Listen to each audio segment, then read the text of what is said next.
მარკეტერს უკვე უწევს, რომ არა მარტო მენეჯმენტს დაუმტკიცოს, არამედ კლოდსაც უნდა აჯობო. როგორც სulis უკვე ხელოვნური ინტელექტი მარკეტინგს დღეს. დღეს აბსოლუტურად სხვა დროა, მართლა სხვანაირი ფიქრებია საჭირო. გადათელი მარკეტინგის სამყარო იცვლება.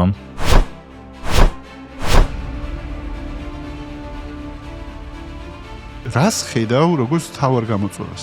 ძალიან მკივნეულია ის კითხვა, რაც შენ დასვე. რატომღაც მიჩნეულია, რომ ამ სფეროში შეიძლება იყოს ადამიანი, რომელიც უბრალოდ შემოქმედებითად აზროვნებს და არანაირად არ ცდილობს ახალი ტექნოლოგიები ისწავლოს. ამბიციური ხალხი გვაკლია, მაინც მასშტაბურად გვაკლია.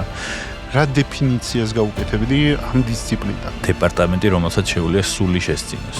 რატომ მუშაობს ხვაზე დღემდე? როცა მარკეტერს ვაკეთებდი, პარალელურად სადღაც მუშაობდი. ქართველოში ხო ვიღაცას თუ გონია რომ აი რაღაცა მედია პლატფორმას გააკეთებ და ამით აშენდები, ეგრე არა. Mind the gap, find the gap, ანუ იპოვე სივრცე, რასაც არ აკეთებენ და ის გააკეთე შენ. ესე გაჩნდა მარკეტერის იდეა. ყოველთვის მინდოდა მხოლოდ მარკეტინგი. ჩახუტები არ უშვებ ხელიდან, არა? მარტო ეს მაინტერესებს. რატო დაბრინდე JeoSales ბრენდი?